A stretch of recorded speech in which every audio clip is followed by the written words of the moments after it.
kita harus tahu panggungnya adalah bar. Beda misalnya baca jadi MP dengan jadi lektor itu beda. Jangan saudara terkasih. Tempatnya adalah gereja, panggungnya adalah mimbar sabda. Suara, penggalan, dan lain-lain itu beda. Jadi ini ya, orang yang memberitakan harus dengan baik supaya orang mendengar tentang Allah, dan karena pemberitaan lewat pendengaran itu baik, maka orang itu percaya kepada dia.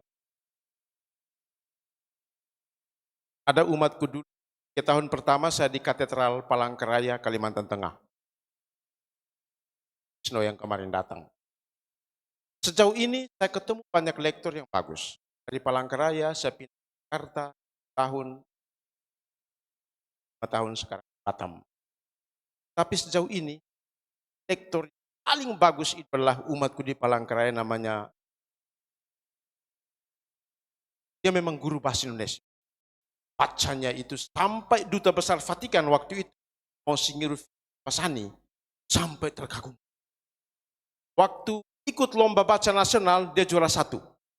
Dan sebagai penghargaan, dia diberi waktu 1 bulan jalan-jalan ke Eropa. Baca itu, kita yang mendengar itu rinding. Kalau lektor seperti itu orang itu bisa. Tapi kalau bacanya orang tidak dengar, apalagi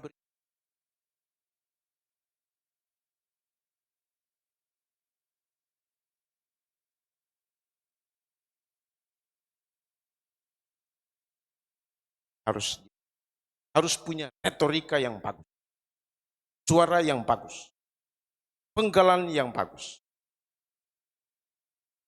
Paulus di surat Roma katakan, iman timbul karena pendengaran, dan pendengaran karena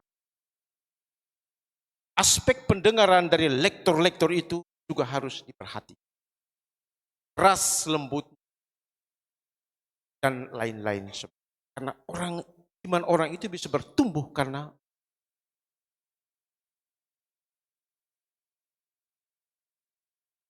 lektor-lektor berlatih dengan,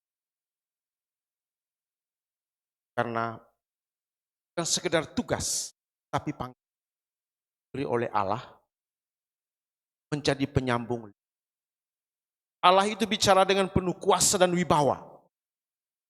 Nah, lektor, baik yang awam maupun kami yang imam, harus wartakan sabda Allah, membaca bawah.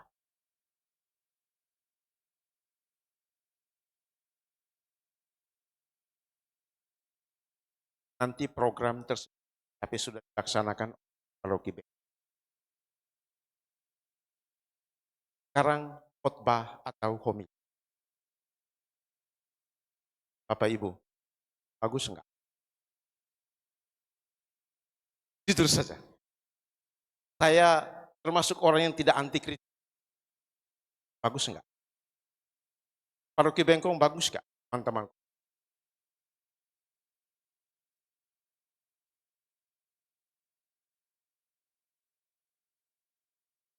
Kalau belum bagus, saya bersyukur sebagai imam muda, usia 3 tahun imamat sudah dicemplungkan di metode. Itu. Karena di situ umat-umatku ada direktur teh botol sos, ada bos besarnya Sayap Mas, semua direktur-direktur ada di bawah. Jakarta, kalau khotbah tidak menarik, jadi imam. Karena umat itu bebas untuk memilih siapa. Saya tiap minggu hampir terbang ke Jakarta untuk berkati nikah, meski 9 tahun tinggalkan tempat itu. Masih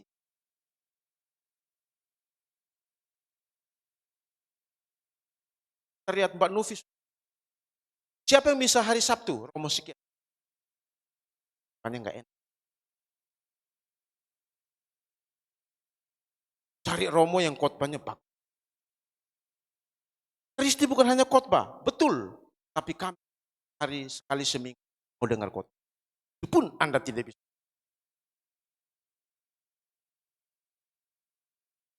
Kita bersyukur kata bisa dikritik, ajar khotbah yang bagus. Yesus itu, Paulus itu, mengapa homili harus dipersiapkan dengan baik untuk para imam dan PK atau siapapun yang, karena maaf, lagi-lagi kata dasarnya, maaf, kata Yunaninya dari yang. Perhatikan yang merah. Paulus bilang, erosin ete resta homiliai kakai. Homili. Erosin ete resta homiliai kakai. Terjemahannya adalah, homili atau khotbah yang buruk merusak kebiasaan baik.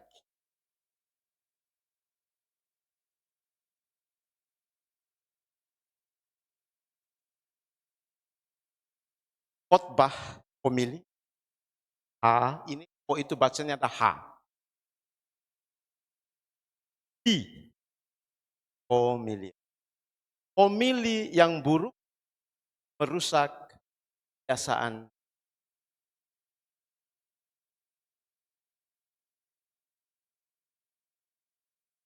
Apa? Umat sudah bangun jam 5 pagi, mandi, datang, lihat kami para imam khotbahnya enggak karu-karuan.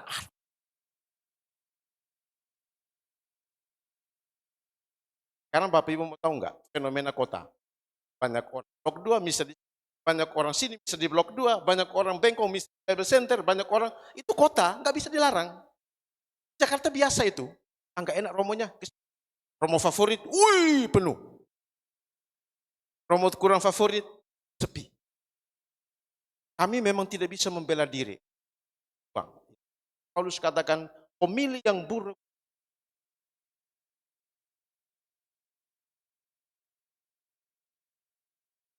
dengar khotbah alur ngidul, tak jelas, marah-marah lagi, lagi. Oh,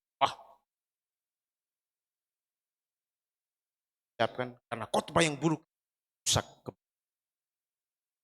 Paulus.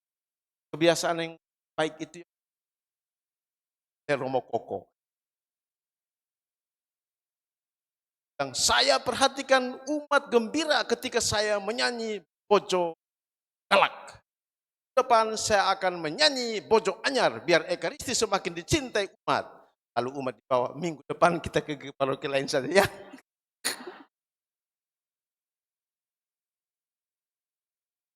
Waktu saya diakon, ada satu Romo di Malang yang digandrungi karena khotbahnya lucu, padahal nggak ada isi.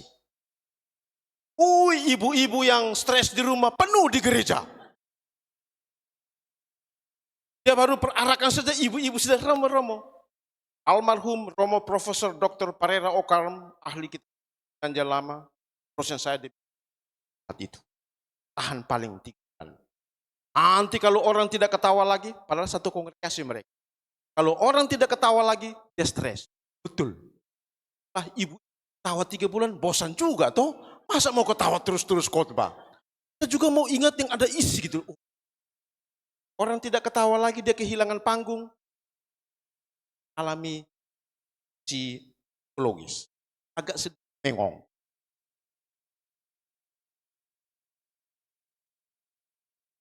Profesor kami bilang khotbah yang biasa. Berlebihan tidak bagus. Atau contoh lain, khotbahnya terlalu panjang. Bapaknya pingsan, lalu bapaknya bilang, gara-gara homili kelamaan saya hampir pingsan. Terus istrinya bilang, itu tadi bukan homili Pak. Terus bapaknya tanya, terus apa? Anaknya baru bilang, baru kata pengantar.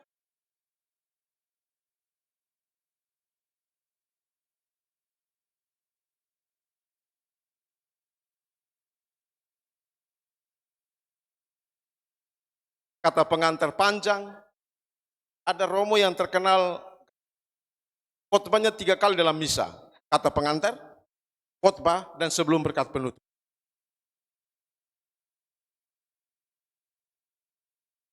Harus disiapkan para imam. Homili tadi itu ya, artinya macam-macam. Cakapan, penuh persaudaraan, khotbah itu pakai bahasa yang ringan. Dan tafsir kitab suci, kalau tafsir mari kita ke kelas. Kita berdebat tentang satu kata ini.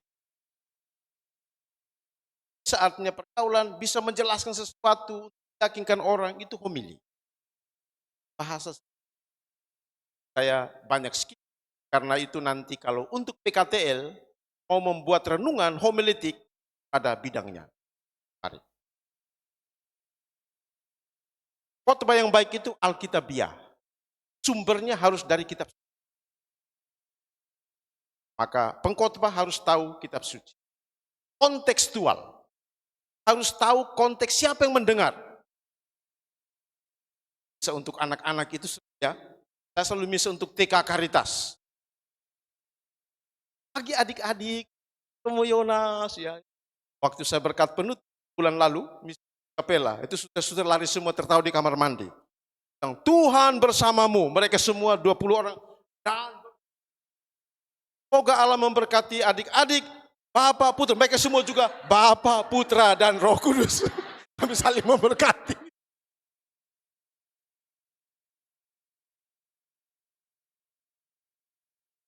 Kita harus tahu konteks. Yang dengar ini, kalau anak-anak muda, pakailah bahasa dan contoh. Jangan anak-anak muda sekarang tahunya Pizza Hut, Domino, Piccola, pengkhotbah omong tentang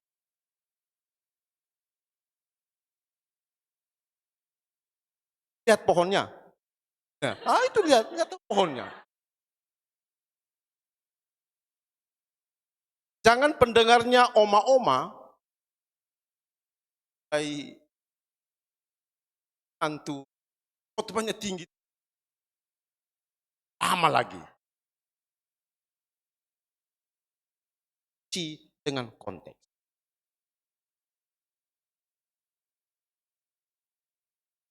Yang ketiga adalah kasih oleh Roh. Jadi khotbah itu karena bukan kebutuhan kita, tapi itu tidak berarti siap. Dan yang terakhir, 1, 2, 3, saya baca. Ada di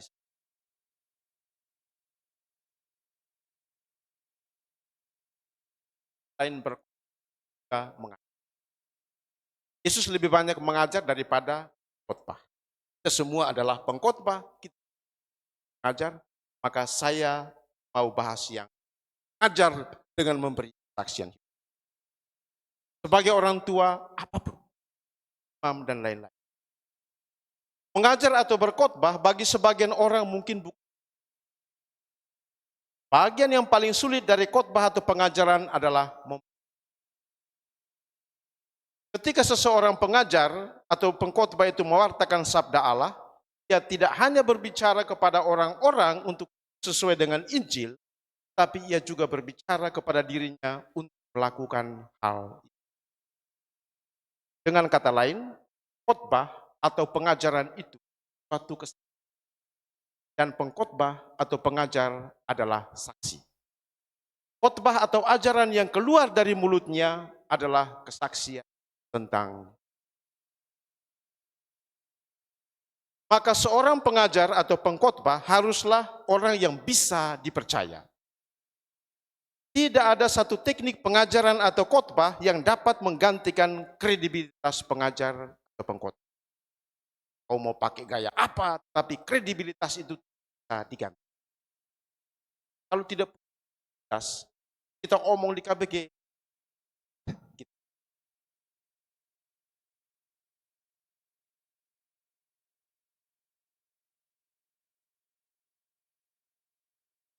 kredibilitas pengkhotbah atau pengajar itu terletak antara kesesuaian antara kata-kata dan Sabda Allah itu tidak pernah akan salah karena Allah itu Allah yang benar. Sabda Allah juga tidak bisa diragukan karena Allah itu Allah yang dipercaya. Tapi jika pengkhotbah atau pengajar yang tidak dapat dipercaya mewartakan sabda Allah, dia akan gagal meyakinkan para pendengar. Orang melihat adanya jurang antara kata-kata sabda Allah yang penuh daya yang keluar dari mulutnya dengan hidup. Orang melihat kekuatan sabda Allah itu dalam kata-katanya, tetapi mereka tidak melihat teladan dalam hidup. Absennya kredibilitas itu mempengaruhi penerimaan orang akan apa yang kita wartakan. Orang bertanya, apakah pengkhotbah ini dapat dipercaya? Pengajar ini? Apakah ia mempraktikkan apa yang dia? Yesus mengecam orang-orang Farisi dan ahli-ahli Taurat karena mereka mengajar tetapi tidak mempraktikkan apa yang mereka ajar. Bukan pada ajarannya tapi tidak ada teladan. Sebaliknya Yesus mengajar dengan penuh kuasa, tidak seperti ahli-ahli Taurat dan orang-orang Farisi. Orang-orang takjub dengan ajarannya sebagai sesuatu yang baru. Apa artinya mengajar dengan penuh kuasa? Harus kasih contoh karena kata Yunaninya contoh.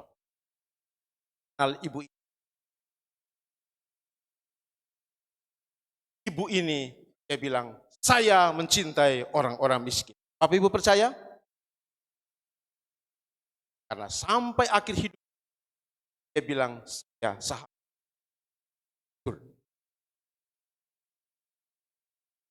Contoh yang lihat bapak-bapak ini, ya. Bapak-bapak ini datang depan kita katakan, saudara-saudara, kita harus jujur menggunakan keuangan. Percaya?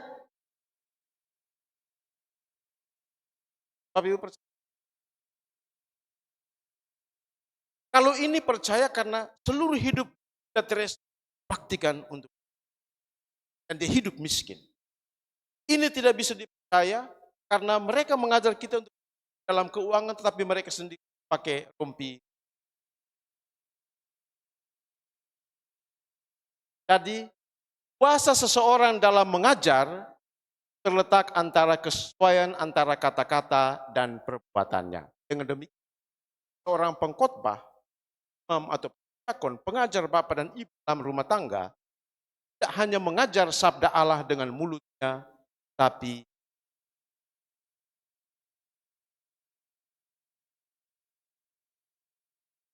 kalau kita berkhotbah tentang mengampuni, jadi orang yang lebih dulu. Kalau kita khotbah tentang bagaimana memberi, jadi orang yang kalau kita berkhotbah bahwa kita harus cinta Ekaristi, kita harus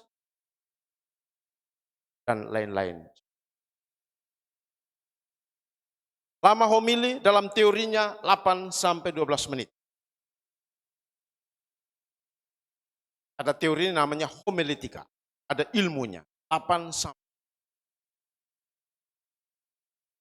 Harus belajar dari Paulus ya. Paulus ini rasul hebat, ahli kitab suci, ahli retorika, khotbah menarik, tapi Paulus pernah membuat satu kesalahan fatal.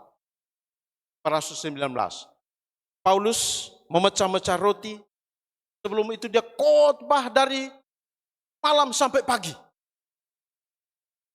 Sekali Paulus khotbah. Ada seorang anak muda namanya Eutikus, dengarkan khotbah Paulus dari lantai 3. Karena dikatakan saking lamanya Paulus berkhotbah, Eutikus mengantuk lalu jatuh dari lantai 3 ke lantai 1 dan mati. Tapi Paulus karena dia punya kuasa Allah, dia membangkitkan lagi Eutikus. Lanjut omong lagi. Paulus ini. Sampai dini hari. Belajar dari Paulus. Khotbah siapkan dengan baik, tok, tok, tok, tok, ada teori. Kalau khotbah terlalu lama, beri renungan terlalu lama, apalagi sharing pengalaman melebihi sabda Allah, buat ada yang ngantuk dan jatuh mati, kamu tanggung jawab.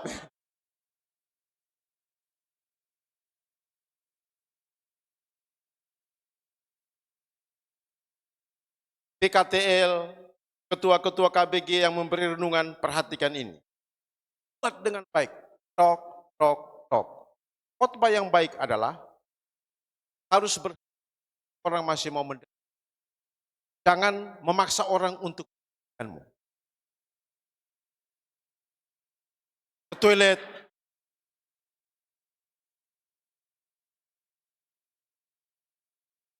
PKTL yang membawa renungan namanya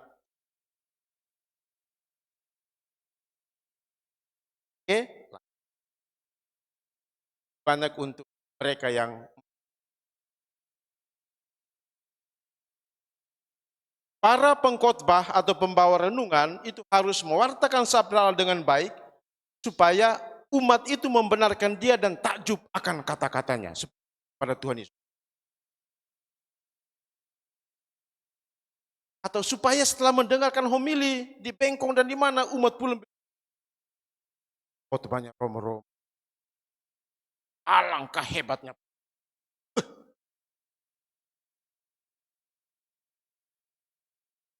Tahu setelah Bapak Ibu khotbah, Romo khotbah, dan orang mendengar mereka yang ini belum pernah kami. Hebatnya. Dan seperti Yesus, dekat dan ingin mendengarkan. Siapa yang khotbah? Siapa yang bisa? Dan yang paling penting, supaya orang memuliakan firman Tuhan dan menjadi Katolik saya. Kadang-kadang kita harus belajar dari pendeta-pendeta ya. Retorik mereka iya, meskipun kadang-kadang isinya juga kurang. Khotbah yang baik itu gabungan antara isi dengan marketing. Isinya bagus, bagus. Bungkus bagus, harus bagus. Antara isi dengan namanya bagaimana.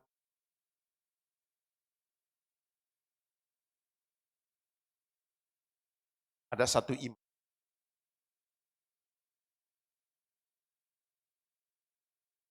Diakon tahun 2000 datang ke. Karena pastor paroki sudah kenal baik dia, maka dia bilang, diakon tolong dampingi. Diakon, ya pacar. Wih, kata pengantar 15 menit, Tuhan Allah. Khotbah 45 menit. Khotbahnya adalah, dan sampai sekarang, apapun Injilnya, khotbahnya selalu 5 roti dan 2 ikan. Ikannya diberi nama. Padahal di kitab suci tidak ada nama ikannya. Rotinya juga diberi nama, jadi satu-satu. Umat situ sudah kenal, begitu baru 10 menit, gereja itu sudah tinggal 4 bangku di belakang. Sehari Minggu. Sebelum berkat penutup, juga 10 menit lagi. Aduh orang tua ini, saya juga sudah tidak hati itu. Terlalu lama. Dia pulang cuti ke Flores, waktu dia balik saya sudah imam, baru 1 minggu. Sudah. Bilang, adik kita udah misa. Saya bilang iya. Pater misa, kata pengantar saya, khotbah saya. Nah, pokoknya pater hanya misa saja. Dia bilang, beritahu isi khotbahmu siapa kapan? Enggak bisa diberitahu. Ya. Pokoknya pater hanya misa, saya kata pengantar, saya khotbah. Enggak boleh tambah-tambah. Bilang, ada baru imam 1 minggu, sombong. Bagaimana sombong? Orang itu dia sudah pulang semua dari gereja. Khotbahmu terlalu lama. Ternyata ketemulah kami di Palangkaraya. Waduh, sama-sama. Memang jodoh, gak kemana-mana aja.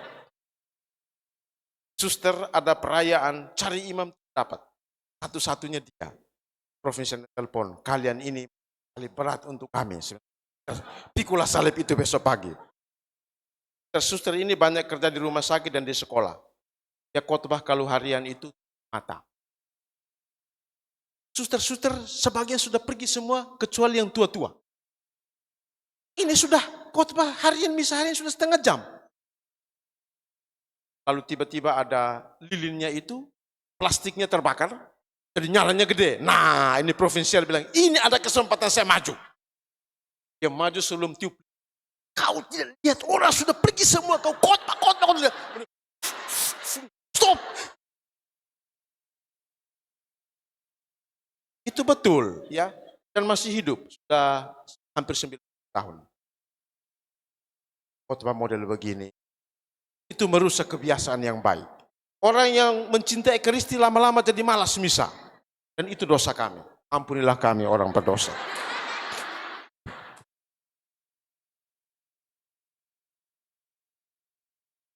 Ya, lanjut.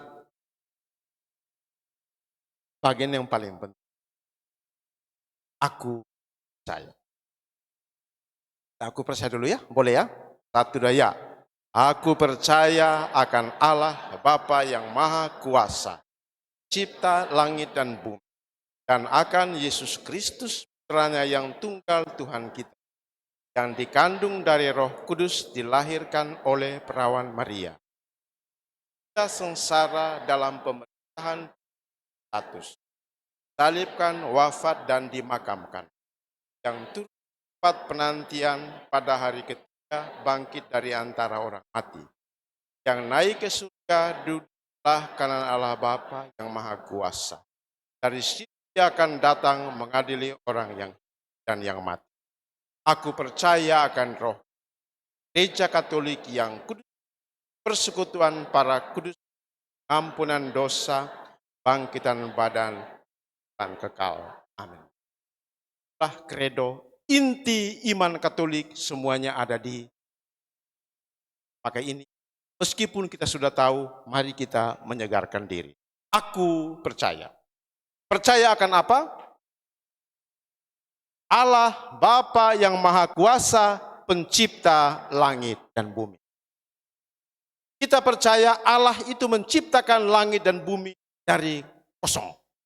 Tidak ada. Pada mulanya Allah menciptakan langit dan bumi, lanjutannya bumi belum berbentuk dan gelap. Kosong. Jadi langit dan bumi yang dimaksud itu semuanya, material, spiritual, manusia, termasuk malaikat-malaikat yang tidak kelihatan. Itu langit dan bumi. Jadi Allah itu tidak menciptakan dari sesuatu yang sudah ada, sebab kitab 2 Makabe katakan, ketahuilah bahwa Allah tidak menjadikan kesemuanya dari barang yang sudah ada, demikian pun bangsa manusia dijadikan juga. Jadi Allah itu ciptakan dari nol. Itu kita percaya. Nah, tetapi kita sering dibilang, bagaimana dengan teori evolusi? Darwin. Apakah kisah penciptaan dan kredo aku percaya itu cocok dengan teori evolusi Darwin? Darwin itu teorinya begini.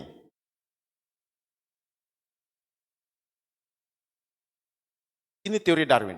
Darwin bilang, langit dan bumi ada karena adanya ledakan dahsyat, ya namanya Big Bang dari barang yang sudah ada. Jadi ledak.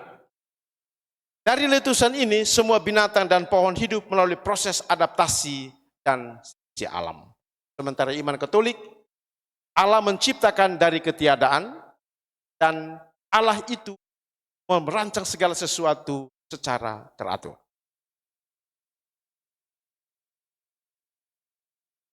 Kenapa gereja itu menantang teori evolusi Darwin?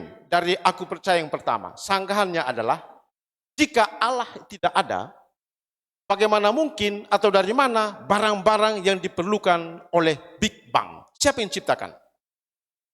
Karena Darwin bilang itu ledakan dari satu namanya Big Bang. Prong! Ini manusia, kucing, dan lain-lain. Kalau Allah tidak ada, dari mana Big Bang? Yang kedua, bagaimana segala sesuatu dari letusan dahsyat itu kemudian yang kacau itu bisa membentuk sesuatu yang teratur. Yang namanya letusan itu kan kacau balau kan? Ya porak-poranda. Tidak mungkin. Dan yang ketiga, yang sangat ditentang gereja Katolik adalah, jika setiap makhluk hidup memperanakan spesiesnya, kucing dengan kucing, ikan dengan ikan, itu teratur, bagaimana mungkin katak memperanakan ikan dan kera memperanakan manusia? Inilah alasan kenapa gereja Katolik sangat menentang teori evolusi Darwin. Tidak mungkin manusia itu berasal dari orang. Karena spesiesnya tidak sama. Yang pertama. Yang kedua adalah kita percaya Yesus Kristus putranya yang tunggal Tuhan kita. Yesus itu nama Ibraninya Yehosua, Aramaiknya itu bahasa percakapan sehari-hari. Yesus itu bicara bahasa Aramaik. Yesua, Ibraninya Yesus. Ketiganya artinya Allah yang menyelamatkan. Yesus itu artinya Allah yang menyelamatkan.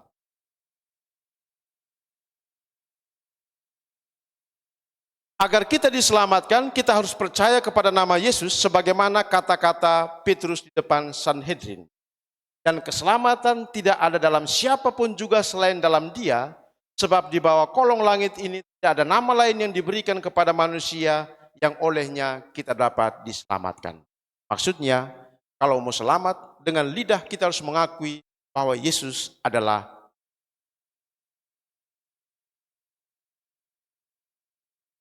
Kristus. Itu dari bahasa Yunaninya Kristos, Ibraninya Mesias, yang artinya diurapi. Kristus bukan nama keluarga, tapi nama yang menunjuk pada misinya. Ya, dan gelar itu diberi pertama kali oleh Petrus kepada Yesus. Engkau adalah Kristos atau Mesias, Putra Allah yang hidup. Jadi Yesus Kristus. Ini yang saya mau bahas. Tadi kita kan Yesus Kristus putranya yang tunggal. Yesus anak tunggal? Yesus anak tunggal? Ya atau tidak? Benar. Jika Yesus adalah anak tunggal, dan kita percaya, aku percaya putra yang tunggal, bagaimana dengan teks-teks kitab suci? Bukankah ia ini anak tukang kayu, anak Maria, saudara Simon, Yoses, Yudas, dan Simon, dan bukankah saudara-saudaranya laki-laki, Adelphos, dan saudara-saudarinya perempuan, Adelphoi, bahasa Yunani, ada bersama kita? Ada saudara-saudari dong. Ada saudara laki, ada saudari perempuan. Betul? Betul?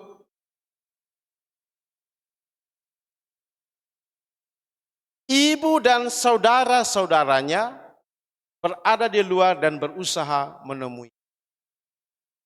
Teks berikut. Yusuf mengambil Maria sebagai istrinya, tetapi tidak bersetubuh dengannya sampai Maria melahirkan seorang anak laki-laki dan menamai dia. Kata itu sampai. Nah, Yusuf tidak bersetubuh dengan Maria sampai dia melahirkan Yesus. Kalau sampai berarti setelah melahirkan Yesus, maka mereka bersetubuh sehingga ada saudara-saudaranya. Begitu kan logikanya?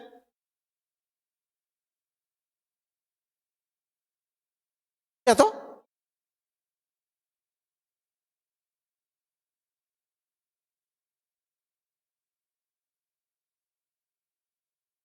Teks yang berikut.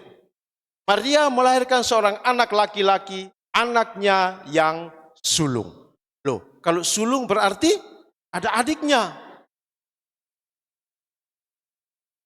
Begitu toh? Mana? Dia bilang, aku percaya akan putranya yang tunggal. Teks itu ada saudara-saudarinya. Ya, Maria dan Yusuf tidak bersetuju sampai batasnya sampai lahirkan Yesus. Berarti habis itu bersetubuh. Maka ada saudara-saudara. Anaknya yang sulung.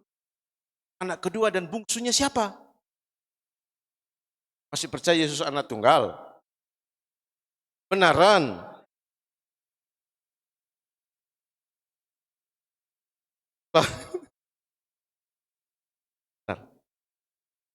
Dia mulai bingung, waduh bahaya ini.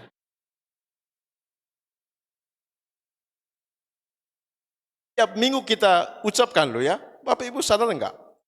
Putranya yang tunggal. Ini jawabannya. Kata Adelphos, saudara-saudaranya laki-laki, dan kata adelphoi, saudara-saudaranya perempuan, pertama-tama berarti saudara-saudari kandung. Betul. Tapi kedua kata ini bisa digunakan untuk saudara-saudari sepupu. Karena dalam bahasa Ibrani kuno tidak ada kata khusus untuk saudara-saudari sepupu. Jelas? Berikutnya, masih.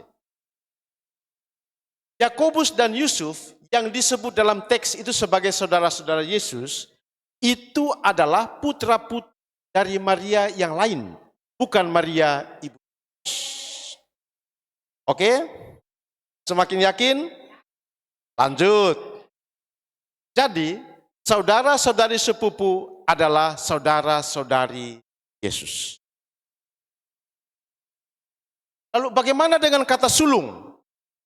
Kata sulung bukanlah suatu masalah.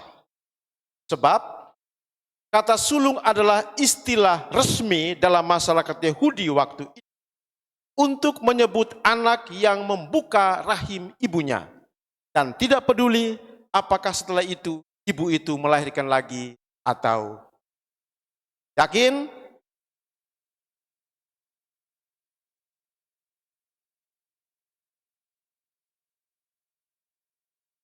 Jika Yesus benar memiliki saudara-saudari kandung, kalau benar, maka ia akan menyerahkan ibunya dari atas salib kepada saudara-saudari kandungnya, sebagaimana tradisi waktu itu dan bukan kepada Yohanes.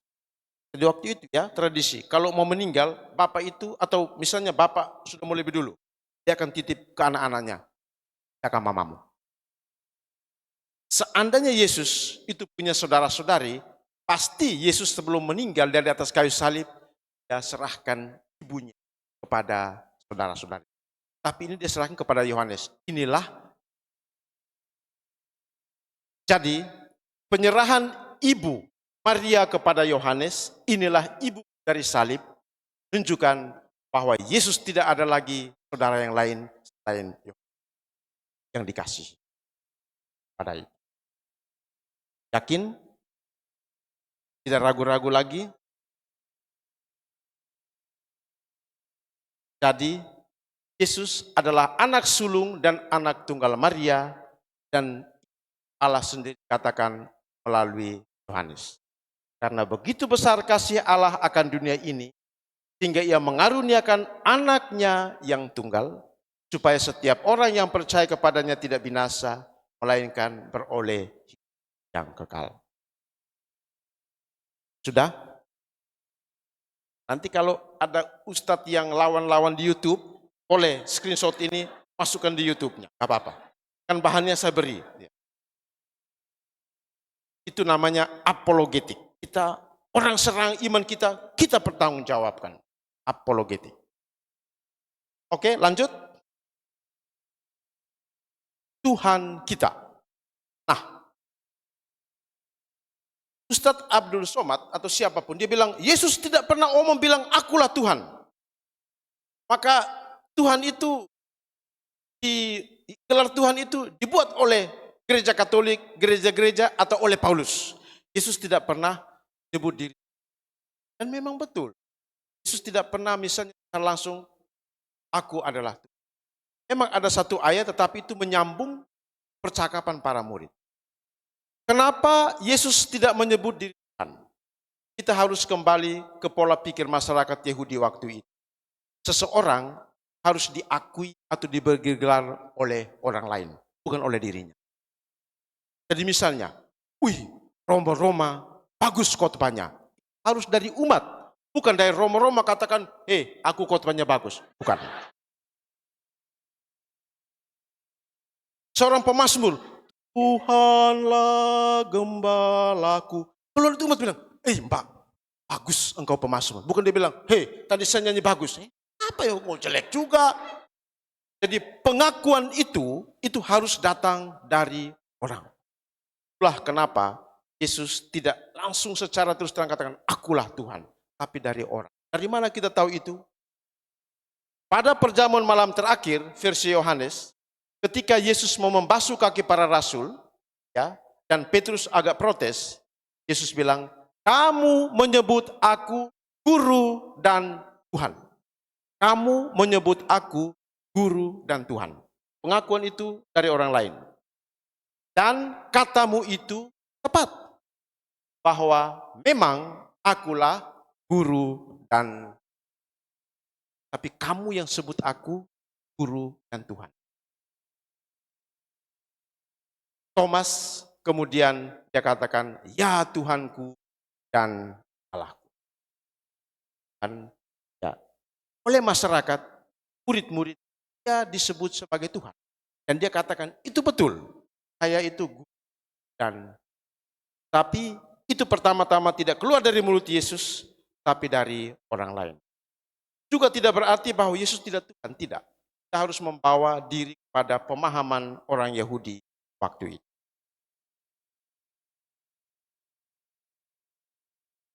Tuhan, Yesus kandung Tuhan kita, yang dikandung dari Roh Kudus dilahirkan oleh perawan Maria.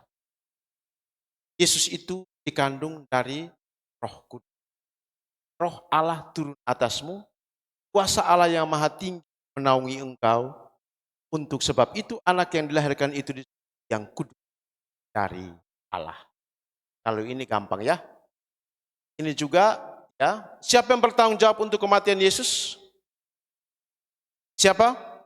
Yang menderita sengsara dalam pemerintahan Pontius Pilatus, disalibkan, wafat dan dimakamkan. Siapa yang bertanggung jawab? Ada 4 orang. Ada Pilatus, ada Kayafas, ada Sanhedrin, dan ada kaum Farisi.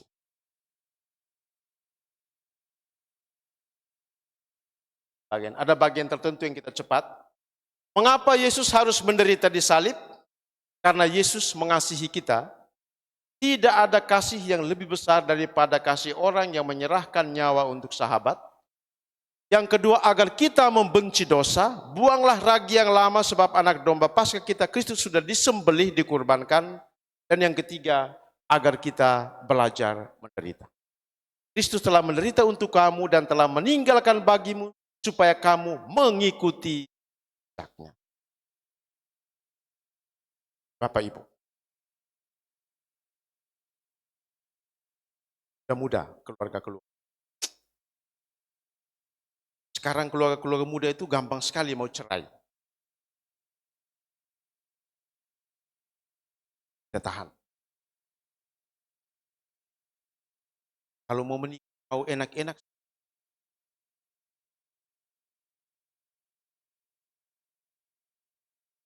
Kalau menikah secara Katolik, dan kemudian alami kesulitan karena itu perbedaan karakter atau persoalan.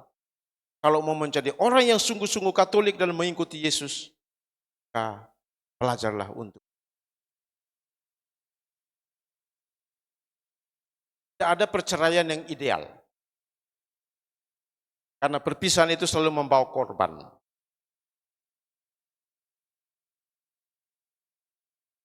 Bapak kita, zamannya, zaman kita maju, tapi tantangannya luar biasa. Untuk kami para imam. Maka kalau nanti menikah enak, nanti engkau kecewa. Kalau jadi suster hanya untuk melarikan diri dari penderitaan, juga jangan.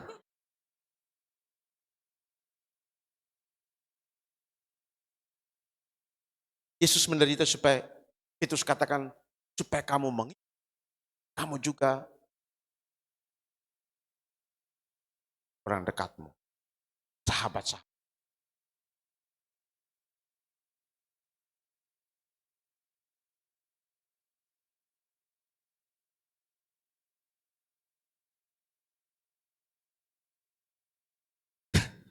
Habis berkat nikah, lalu setengah tahun mulai telepon.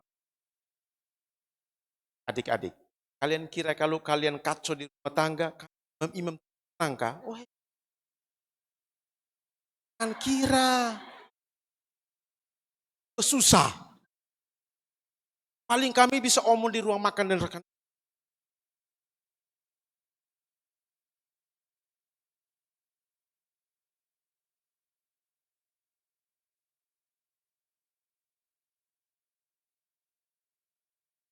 begitupun jadi imam. Harus mau menderita seperti Kristus. Menderita juga karena beban-beban umat dan lain-lain. Saya ditanya seorang umat saya yang dokter psikiater di Jakarta. Psikologi itu, psikiatri, harus cuci supaya salah orang itu tidak numpuk menjadi sampah. Lalu kalian mana? Bisa cek. Sharing orang, tapi lainnya itu harus sama rahasianya seperti sakramen tobat. Terus gimana cucinya? Doa, pengolahan diri, kadang-kadang juga tidak lagi menderita.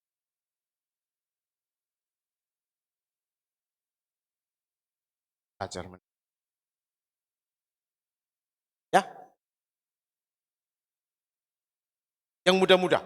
Ya, zaman bapak-bapak kita beda. Zamannya enak tetapi tantangan luar biasa. Karena mental instan, mau sate Kendal, GoFood, mau clean, ya, alami tantangan sedikit, tidak. Lanjut. Yesus turun ke tempat penantian pada hari ketiga bangkit dari antara orang mati. Kapan Yesus bangkit dari orang mati, alam maut? Pada hari pertama minggu itu. Ya, pada hari pertama minggu itu. Pertama minggu itu, hari Minggu atau hari Senin? Minggu atau Senin? Baik. Yesus bangkit pada hari Minggu pagi, maka kata minggu dari bahasa Portugal, Domingo, artinya hari Tuhan. Maka ada sekelompok orang yang mau mengganti liburnya dan hari Minggu tapi hari Jumat, karena itu Domingo, Domingo, bahasa Portugal, hari Tuhan. Lanjut. Nah, sekarang bagaimana kita menghitung Yesus bangkit pada hari ketiga? Mari kita hitung. Yesus disalibkan jam 12. Kalau Injil Markus jam 9. Mati disalib jam 3. Oke. Diturunkan dari salib oleh Yusuf Arimatea sekitar jam 6 hari Jumat makamkan. Mari kita hitung. Hari Jumat sore sampai malam 1. Ya kan? Hari Sabtu 1. Minggu pagi-pagi 2 hari. Jam kan? Berapa? 2,5 hari, betul Bu. Yesus bilang, aku akan bangkit pada hari ketiga. 2,5 hari kan? Baik. Coba.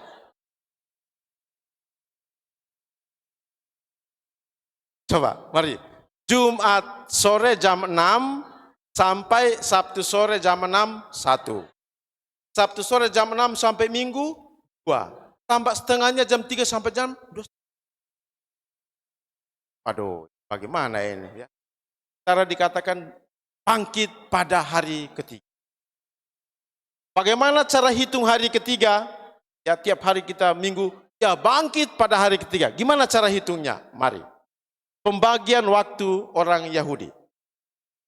Hari orang Yahudi dimulai dari jam 6 sore sampai jam 6 sore hari berikutnya. Oke, itu satu. Hari Sabat orang Yahudi dimulai dari hari Jumat jam 6 sore sampai Sabtu jam 6 sore. Itulah kenapa kalau misa Sabtu sore yang dalam bahasa Inggrisnya anticipated mass harus dimulai paling kurang jam 6. Karena hari Sabat sudah lewat. Jadi bukan soal dingin atau tidak, bukan. Hari pertama minggu. Lanjut. Jadi minggu adalah hari pertama dalam pekan, bukan hari Senin. Sudah? Mari kita lanjut. Ini pokok iman kita. Yesus betul wafat bangkit pada hari ketiga? Nah, mari kita lihat. Menurut Injil Markus, Yesus itu disalibkan mulai jam 9 pagi hari Jumat, kegelapan meliputi daerah itu jam 12, dan Yesus mati jam 3 sore. Jadi menurut Markus, Yesus itu tergantung jam. Biasa ya. Matius, Lukas, Yohanes itu sama. Yesus disalibkan jam 12 siang hari Jumat, dan kegelapan meliputi daerah itu, dan pada jam 3 sore ia mati. Lalu keempat Injil ini sama dan memberikan keterangan Yesus bangkit pada hari pagi. Sama. Sekarang mari kita lihat prinsip umum. Prinsip umum perhitungan Yahudi seperti ini. Setengah hari atau 3/4 hari sebelumnya dihitung 1 hari penuh untuk hari berikutnya. Oke? Setengah hari atau 3/4 hari dari hari sebelumnya itu dihitung 1 hari penuh untuk hari berikutnya. Mari kita hitung. Hari Jumat sore jam 3 sampai jam 6 sore adalah hari pertama. Karena sisanya 3 jam. Oke? Hari Jumat sore jam 6 sampai Sabtu sore jam 6 adalah hari kedua. Lanjut. Hari Sabtu sore jam 6 sampai hari Minggu pagi adalah hari ketiga. Yesus bangkit pada hari benar, bukan 2,5. Sudah? Percaya Yesus bangkit pada hari ketiga? Haleluya. Lanjut. Ini tiap minggu kita ucapkan loh ya, kita harus tahu. Pokok iman kita, semua iman Katolik itu ada di aku percaya. Lanjut. Dia naik ke surga, duduk di sebelah kanan Allah Bapa. Ya, Yesus naik ke surga setelah 40 hari kebangkitannya. Ada diskusi, nanti baca sendiri.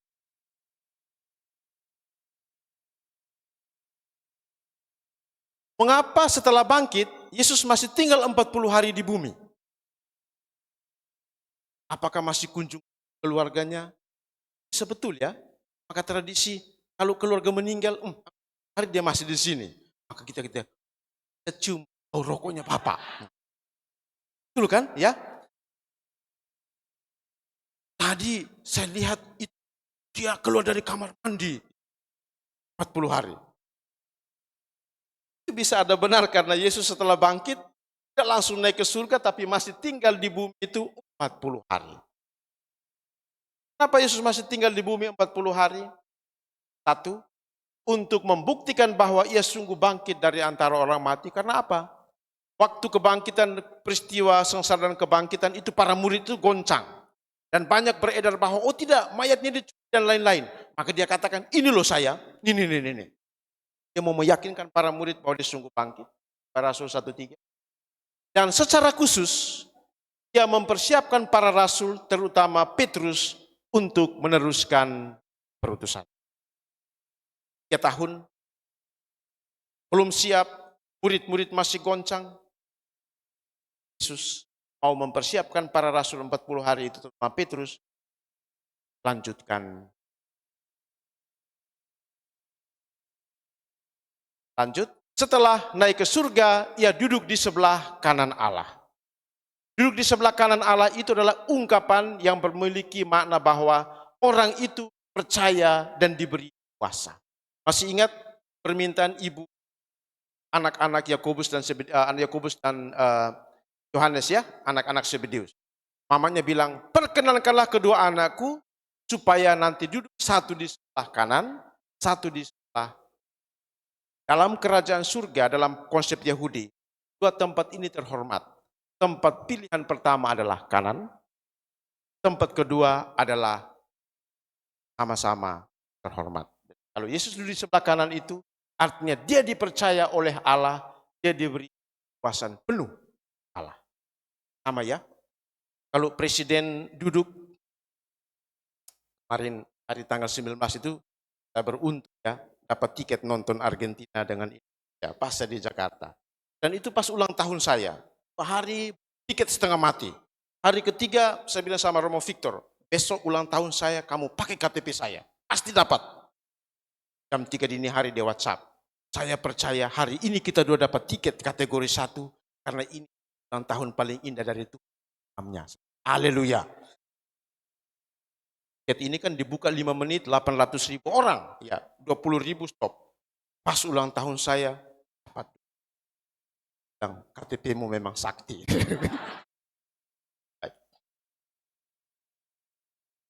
Di sebelah Jokowi, pasti orang-orang kepercayaan. Pak Erik. Mahfud. Orang-orang kepercayaan. Begitupun dalam gereja ya, uskup. Sudah dekat uskup. Dalam orang-orang. Dan Yesus duduk di sebelah kanan Allah itu menunjukkan bahwa dia orang sangat dipercaya dan diberi kuasa Allah. Dia akan datang kembali untuk mengadili orang hidup dan mati. Kapan Yesus datang kembali? Pada akhir zaman. Atau yang kita sebut parusia. Tidak seorang pun yang tahu kapan itu akan terjadi. Yesus pun tidak tahu, malaikat-malaikat juga tidak tahu, hanya Bapa di surga yang tahu kapan itu akan datang. Pada saat itu, dia datang kembali, kita akan diadili menurut perbuatan-perbuatan kita. Kita disidang, hakimi, penghakiman terakhir. Maka kita tahu di mana tempat kedatangan Yesus nanti? Yang kedua, kitab suci tidak memastikan di mana tempatnya. Tetapi dalam kitab suci ada 2 tempat simbolis. Yang pernah pergi ke Holy Land akan tahu tempat-tempat ini. Ada 2 tempat simbolis. Yang pertama, di namanya Harmagedon, di Gunung Tabor. Sebelah kanan lembah itu, lembah Harmagedon. Dalam Wahyu disebut simbolis.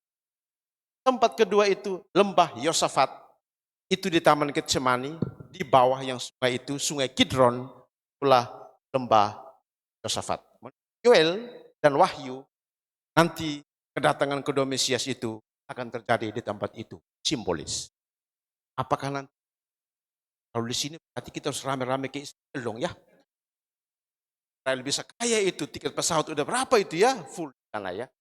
2 tempat simbolis. Tetapi yang paling penting adalah apa yang harus kita persiapkan untuk menyambut kedatangan Yesus.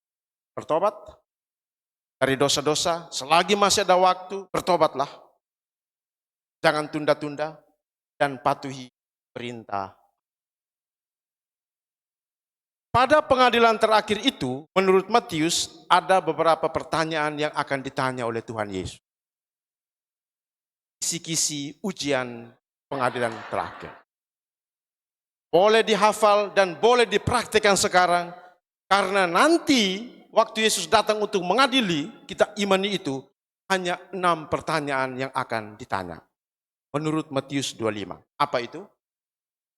Apakah kamu makan pada orang yang lapar?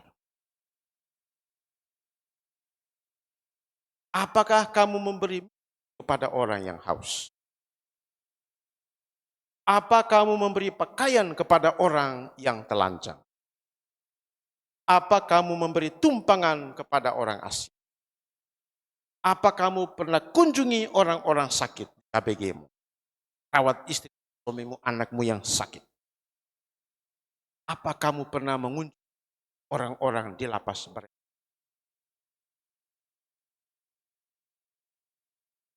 Tuhan Yesus, dia tidak tanya berapa banyak.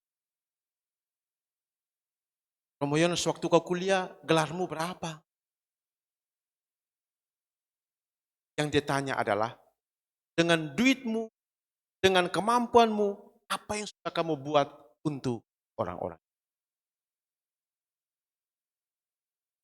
Kisi-kisi ujian akhir pengadilan terakhir.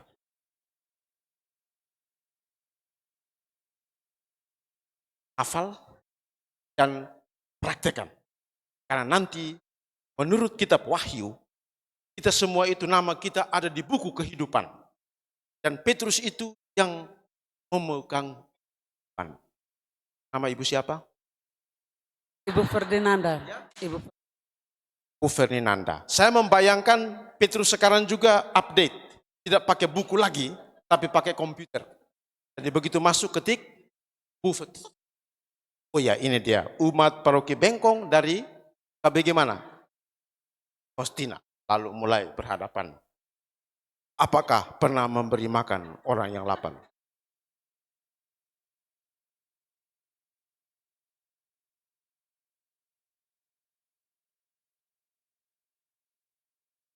Itu pertanyaan penghakiman terakhir.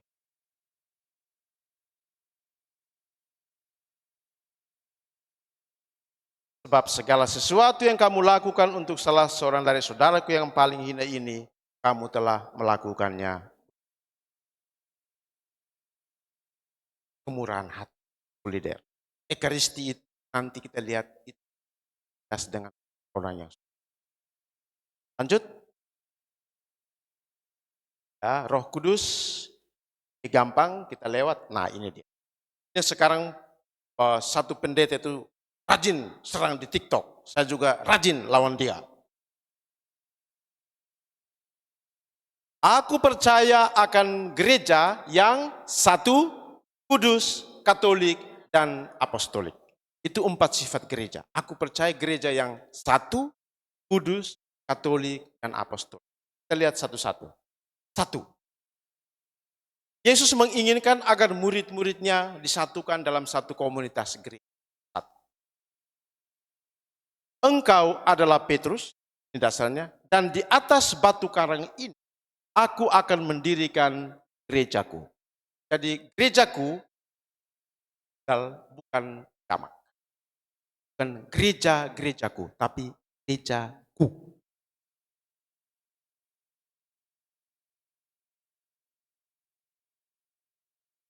Kudus, karena gereja itu adalah bait Allah. Baik itu bangunan fisiknya maupun kita-kita yang adalah anggotanya adalah bait Allah. Maka bait Allah itu kudus. Gereja itu kudus tidak berarti semuanya baik-baik. Namanya gereja itu adalah kumpulan antara orang-orang berdosa dan orang-orang yang kudus yang sedang bersama-sama bersiarah ke rumah Allah. Maka bagi mereka yang masuk ke gereja Katolik hanya karena tertarik ada anggota yang ramah, saya bilang hati-hati. Nanti kamu akan ketemu dengan anggota gereja yang cueknya minta ampun, yang marah-marah, yang tukang gosip, dan lain-lain sebagainya. Kalau engkau meletakkan imanmu di atas manusia-manusia ini, pasti engkau. Karena dalam gereja itu ada yang kudus, ada yang tampang. Nah, ini kata Katolik. Satu tidak ada itu. Di kitab suci itu ada sebut nama gereja Katolik. Yang ada itu nama Kristen. Ingat baik-baik kisah para rasul. Sebelum murid-murid disebut Kristen, murid-murid disebut itu pengikut jalan Tuhan. Kisah para rasul. Jalan ini disebut jalan lurus. Setelah jalan Tuhan, kata Katolik. Setelah kata Katolik, muncul Antioquia. Jalan Tuhan, Katolikos. Jadi pendeta katakan tidak ada. Baik. Apakah dia tahu bahasa Yunani? Baca kisah para rasul dan asli? Ini dia. Apakah Katolik? Ada. Kisah para rasul 931. Eklesia, gereja, kata kolos. Katolikos. Gereja yang meliputi. Eklesia, gereja yang meliputi semua. Kolos itu semua. Itulah gereja universal. Jadi kata Katolik itu ada dalam kitab suci dalam bahasa asli. Eklesia, kata kolos. Gereja yang meliputi semua. Gereja Katolik dari kata ini, kata kolos. Santo Ignatius dari Antioquia, muridnya Yohanes Rasul, dan Santo Antonius itu ditabiskan oleh Yohanes Rasul muridnya. Dialah yang pertama menggunakan istilah Katolik. Di Antioquia, para murid itu pada akhirnya disebut Kristen. Tetapi sebelum disebut Kristen, ada di situ disebut gereja, eklesia, Katolikos. Dalam tulisan-tulisannya, Santo Ignatius dari Antioquia menggunakan kedua istilah ini. Kristen dan gereja Katolik, eklesia Katolikos. Maka dia katakan, mana ada Yesus Kristus, di situ ada gereja Katolik. Kenapa? Kristus memberi kuasa kepada Petrus. Engkaulah Petrus, artinya batu karang. Atas batu karang ini akan kudirikan. Katakan, mana ada Yesus Kristus, di situ ada Katolik. Gereja Katolik ini mau mengatakan bahwa kita itu bukan gereja suku, bukan gereja sekte, bukan gereja yang didominasi atau hanya untuk orang-orang dari golongan dan suku tertentu. Maka orang Katolik harus memiliki keluasan hati untuk bersama dengan yang lain. Tidak bisa bengkong ini katakan ini hanya punya orang Batak. Tidak. Pindah ke gereja lain. Tidak bisa hanya orang Flores. Tidak. Tidak bisa hanya ini untuk orang Jawa. Tidak. Gereja Katolik yang meliputi semua itu anggotanya harus ada yang hidung pesek, mata sipit, ada yang hitam seperti saya, rambut keriting, semut keluar bingung, mandi tidak basah. Ya. Maka orang Katolik yang menyebut diri Katolik tidak boleh diskriminatif. Tidak boleh diskriminatif. Tidak boleh sukuis. Tidak boleh hanya menciptakan gereja sebagai miliknya, gengnya saja. Tidak boleh. Kalau itu terjadi, maka Anda itu menyalahi nama Katolik yang berarti meliputi bangsa dan suku. Oke? Apostolik. Dari kata Yunani, apostolos artinya rasul. Jadi gereja disebut gereja Katolik yang apostolik, itu mau mengatakan bahwa gereja itu bukan buatan sendiri. Bukan dimaksudkan atau didirikan oleh orangnya, tapi itu didirikan di atas para rasul. Ya, itu dia, engkau adalah Petrus, dan di atas batu karang ini, Petra, batu karang yang kecil, aku akan jadi gereja di apostolik karena didirikan di atas para rasul. Dan Petrus sebagai pemimpin dari para rasul. Atas engkau, Petrus, akan kudirikan. Jadi gereja Katolik itu ya, tidak bisa kemudian setiap orang mau mendirikan gereja sesuai dengan keinginannya. Tapi harus taat kepada para rasul. Para rasul setelah meninggal, mereka digantikan oleh para uskup. Yang dalam kitab suci disebut para penilik taat, episkopos. Episkopal.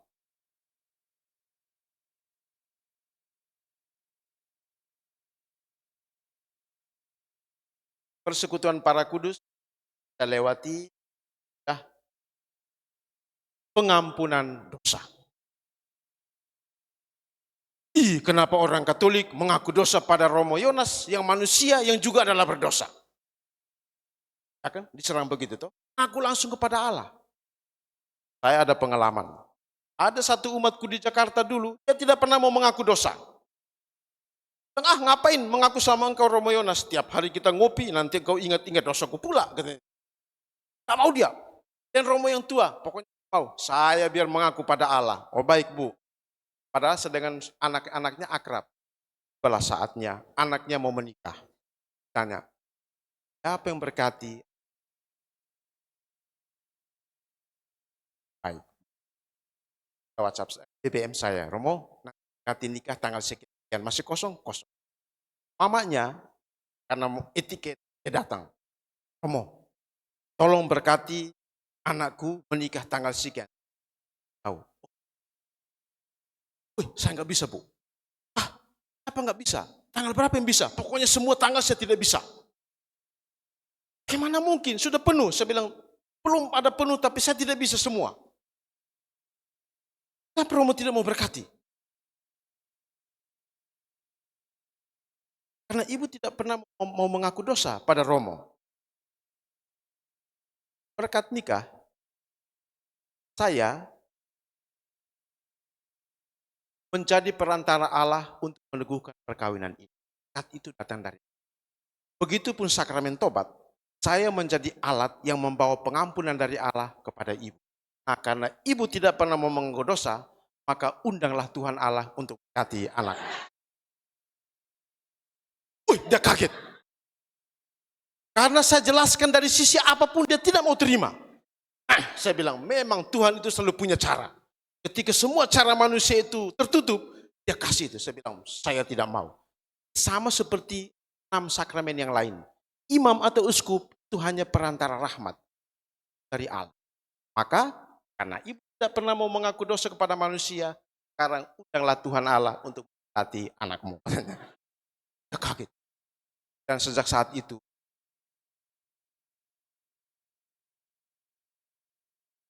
Tuhan Yesus datang berkati. Saya nggak mau, pokoknya mau tanggal berapapun nggak mau saya.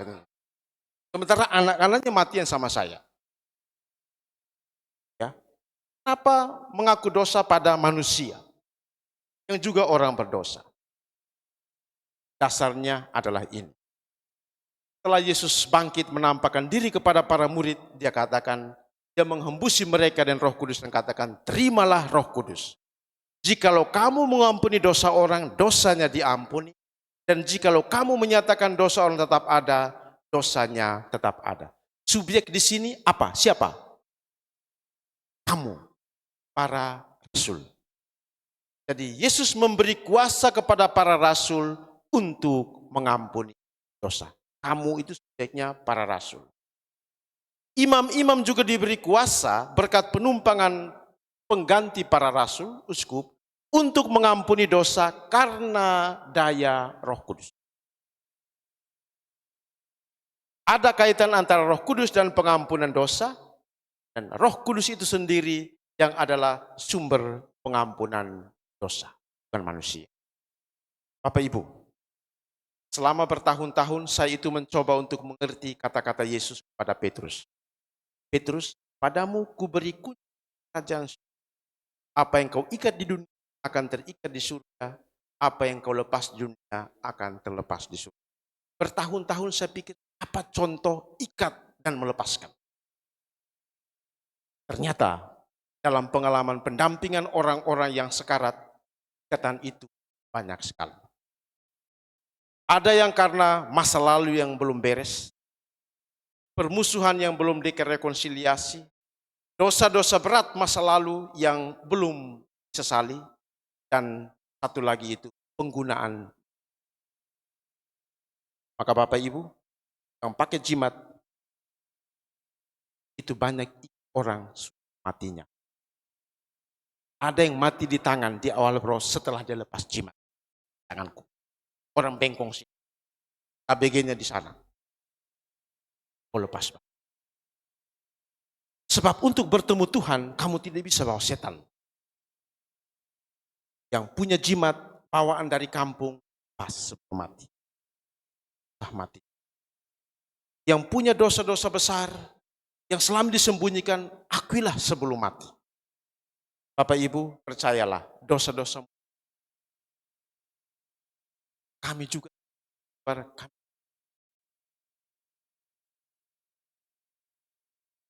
Meskipun saya tetap ingat, tetap kita bisa ngopi tanpa mempengaruhi sedikit yang padamu.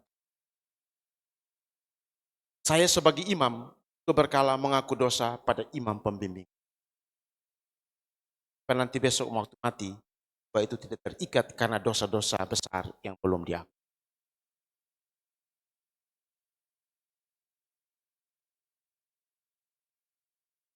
Yang jimat-jimat buang. Saya kira orang modern tidak punya banyak jimat. Saya di Batam ini tukang bakar jimat. Bawah daun pohon kelor kami itu ya. Romo Aurel, siapa lagi? Ada umat Allah ini. Ada yang ratusan juta. Saya bilang, aduh Pak, coba kita kasih ke anak-anak yang kurang mampu itu. Pastor ya, aku bisa habis. Kumis harimau. Kenapa kumis harimau ini? Supaya buat cewek kelapa-kelepok.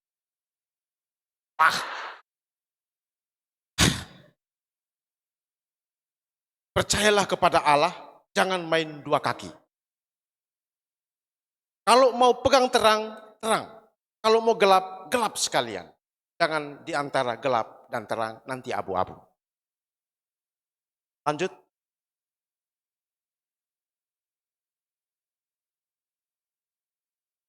Bangkitan badan dan kehidupan kekal, kita semua akan mati. Dan ini ungkapan gereja Katolik yang dipakai berabad-abad. Dan di salah satu makam Katolik di Palangkaraya itu menggunakan ini di pintu gerbang. Ketika saya ke tempat itu pertama kali saya kaget luar biasa. Saya yang belajar bahasa Latin, saya ngerti. Ketika masuk gerbangnya, memento mori, udimi rastibi.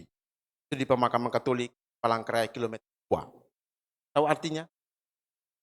Memento mori, ingatlah akan kematian.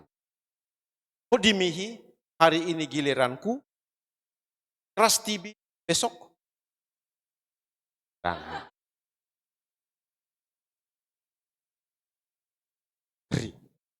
memento mori, ingatlah akan kematian. Udimihi, hari ini giliranku, rastibi, besok.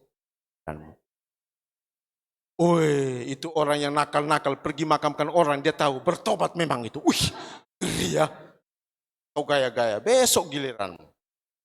Maka hiduplah selalu baik dan benar supaya nanti mati dengan baik, bangkit untuk hidup bersama Tuhan karena kita sekarang kolekte. Bisa. Kolekte Damian berapa?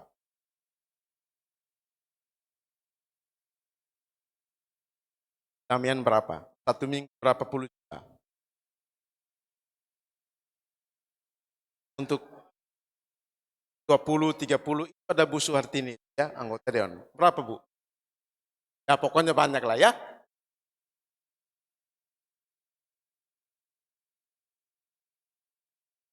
Kolekte itu mengingatkan kita akan praktek umat Israel yang mempersembahkan kepada Tuhan hasil karya yang pertama, baik hewan maupun panen perdana.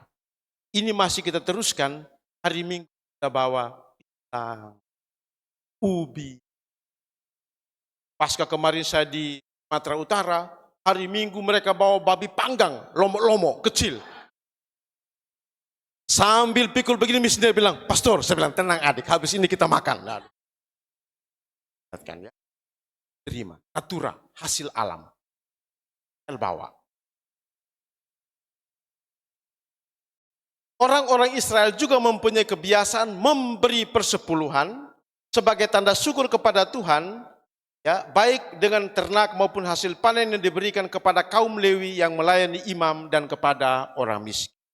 Jadi ada 12 suku Israel, waktu mereka bagi harta warisan, hanya suku Lewi yang tidak mendapat.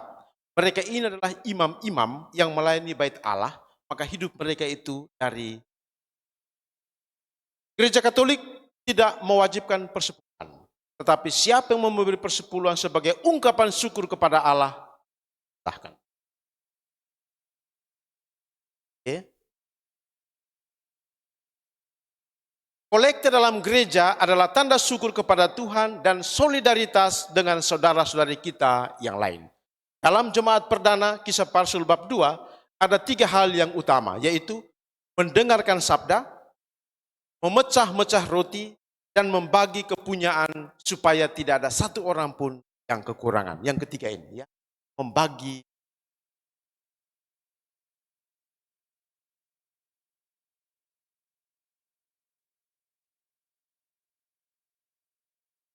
Slide show dari slide ini aja. Oke, kasih. Semangat kita dalam memberi kolekte adalah semangat janda miskin yang memberi dari. Jadi Bapak Ibu mau beri 1 juta, kalau tulus, syukur kepada Allah. Mau beri 1000 saja, tapi kalau tulus, syukur kepada Allah. Gereja tidak mewajibkan kolekte harus Adik saya Lukas, waktu saya masih di Jakarta, dia datang kunjung saya. Kak, aku mau ke marilah. Saya kasih dia waktu ke gereja mau misa, saya kasih dia 1 juta. Dan nanti, kalau saya masih rapat pembangunan gereja, kamu boleh main-main ke mall-mall di depan, uangnya. Waktu misa, dia lihat umat saya sebelah kiri, uang segepok-gepok merah begini. Dia itu awalnya memberi 50.000. Waduh, ini kok gepok-gepok ini, akhirnya dia juga ambil 1 juta, blok. Nah, karena gengsi, waktu keluar dia bilang, kakak, ya, berumur saya kasih 1 juta itu collected. Jangan menyesal, ya. Kenapa kamu kasih? Kiri kanan ini begini-begini, masih ada lingkaran itu bank itu. Wih, saya 50.000, akhirnya saya umpetin lagi, saya ambil yang tadi. Nah, berapapun jumlahnya, tidak menjadi masalah. Semangat pemberian kita adalah janda miskin.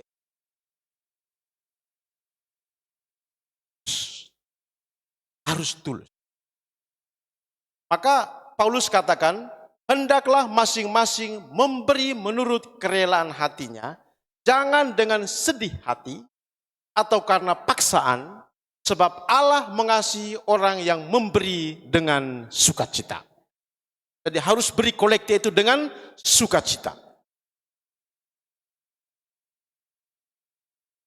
Kolekte itu tidak digunakan kesenangan Romo Budi dan Romo. Benar. Kolektif itu sudah ada peruntukannya. Karya misi, bantu orang-orang yang susah, anak-anak, banyak orang. Jadi Bapak Ibu sadar atau tidak, pemberian dirimu itu adalah pemberian untuk Tuhan dan juga kepada orang lain. Maka berilah dengan sukacita. Jangan karena terpaksa atau jangan dengan sedih. Aduh, ya ini uang saya simpan baik-baik untuk nanti ke mall, kolekte kedua pula. Memberi dengan tulus dan penuh sukacita artinya memberi karena kasih, bukan karena kasihan. Menyisihkan, bukan menyisakan. Beda. Jangan beri karena kasihan. Kita harus beri karena kasih. Jangan menyisakan. Ini praktek yang baik. Dulu saya masih kecil, sampai sekarang, keponakan-keponakan, kalau pulang libur, keponakan pun datang, Bapak Patir, kasih kami uang untuk kolekte. Biasaan Bapak Mama. Sebelum ke gereja, sudah disiapkan. Begitupun keponakan-keponakan, saya keponakan dari 4 adik saya. Bapak Patir, kasih kami kolekte. Itu menyisihkan. Artinya dari rumah, kita memang sudah berniat untuk memberikan jumlah itu. Tapi kalau namanya menyisakan, sehingga ke top 100 dulu. Belanja, sisinya berapa dek? Itu, oke, nanti pakai untuk kolekte. Mana yang tepat? Sisihkan makanan untuk suami yang belum pulang atau sisakan? Kalau sisihkan itu sebelum makan, jadi kalau sisakan, makan dulu sampai kenyang, sisanya kasih beda. Itu memberi dengan sukacita. Memberi dengan sukacita juga seperti janda miskin itu apa? Dia memasukkan 2 keping perak itu dengan bangga. Dalam Injil dikatakan semua mata itu memandang kepada orang yang memasukkan kolekte. Dia bangga. Jadi dari mana kita tahu orang memberi dengan sukacita? Dari cara memberi. Ada nggak uangku 100? Ada. Ini contoh di paroki ini. Saya lama di paroki. Makanya beri dengan sukacita. Kalau beri dengan sukacita, kalau pun bagus-bagus.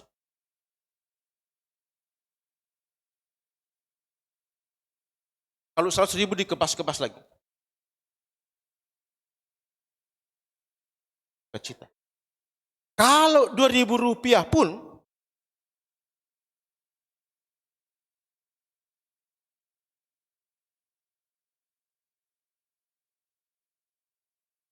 Tapi apa yang terjadi dengan 1000 dan 2000? Betul? Waktu di Jakarta, pas khotbah Injil tentang janda miskin, oh ini bagus. Kenapa? Besok hari Senin, posterku Mas Ridwan, itu sehari itu hanya nyetrika uang yang kucak-kucak. Karena bank tidak mau terima. Beri dengan sukacita kepada Tuhan, entah itu 2000 atau 1000, kasihlah yang bagus. Jangan uang yang sudah rusak. Jangan uang yang ditulisi nomor togel-togel.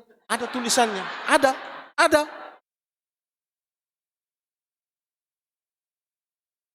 Kasih yang bagus.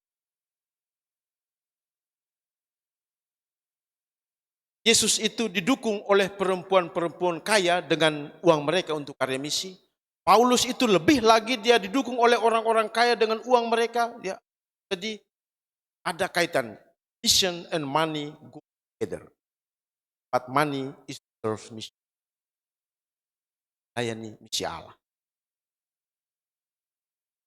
Semoga besok Bu Hartini mereka yang hidup kolekte lagi mendapati 1000 di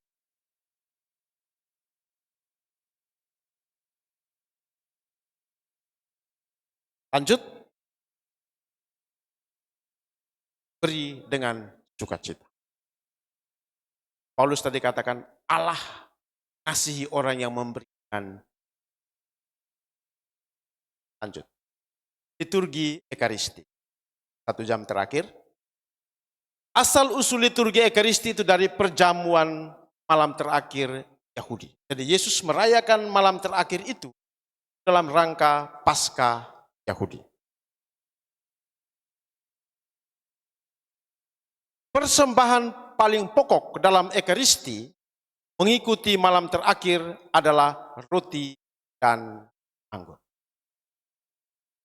Buah, bunga, ayam panggang, beras, itu baik tetapi bukan yang utama.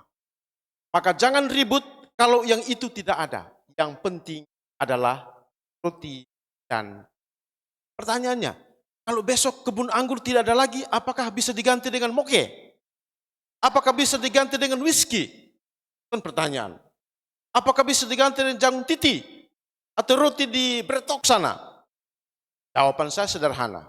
Kalau Yesus masih menghendaki bahwa Ekaristi itu dikenang dan dirayakan, maka roti dan anggur tidak pernah akan kekurangan. Pasti. Sekarang kita pakai anggur yang dari Bali. Kita stop impor dari Australia karena saya baca di Mingguan Hidup, waktu masih dari Australia setiap tahun KWI harus keluarkan 13 miliar untuk anggur misa.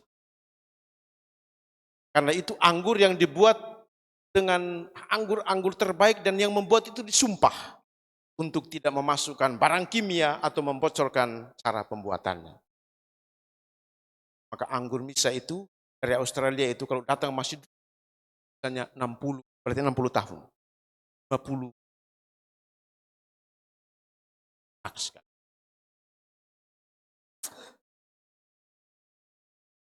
Dari darah Yesus. Jadi yang utama adalah roti dan anggur. Yang lain-lain boleh, tetapi bukan yang utama.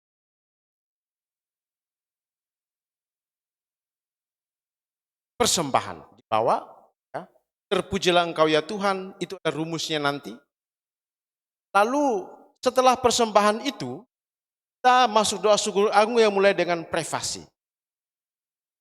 Sekarang TP yang baru, sebab itu bersama semua malaikat dan para kudus kami memuji Dikau dengan tak henti-hentinya berseru. TP yang lama itu dulu berseru garis miring bernyanyi. Sekarang hanya satu saja, berseru. Kenapa tidak bernyanyi? Jawabannya adalah TP yang baru lebih sesuai dengan teks aslinya, yaitu Yesaya 63.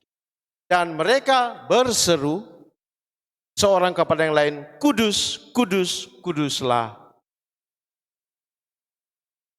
Klaim. seruan, bukan bernyanyi. Lebih sesuai dengan Yesaya, berseru.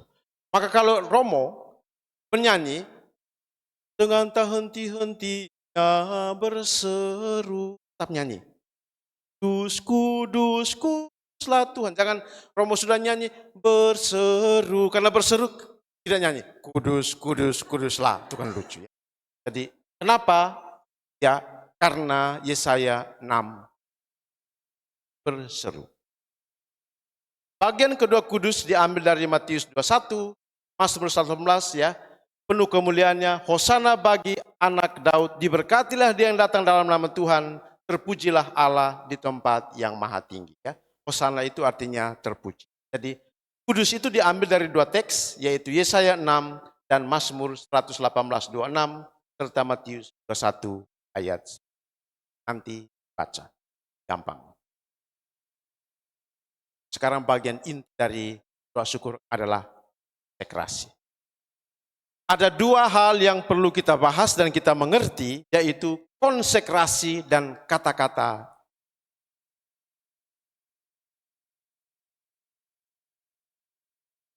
Bagaimana roti dan anggur bisa berubah menjadi tubuh dan darah Kristus?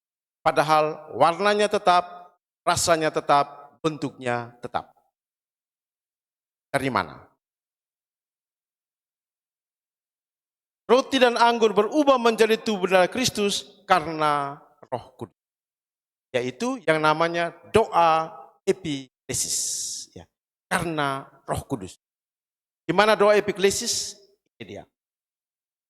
Epiklesis itu doa dari pemimpin Ekaristi yang mohon agar Roh Kudus menguduskan roti dan anggur menjadi tubuh dan darah Kristus. Gimana doanya? Ini dia doanya. Sungguh kuduslah Engkau ya Tuhan, sumber segala kekudusan. Maka kami mohon, kuduskanlah persembahan ini dengan pencurahan Roh-Mu, agar bagi kami menjadi tubuh dan darah Tuhan kami. Setelah ini, memberkati, roti berubah menjadi tubuh Yesus, anggur berubah menjadi darah Yesus.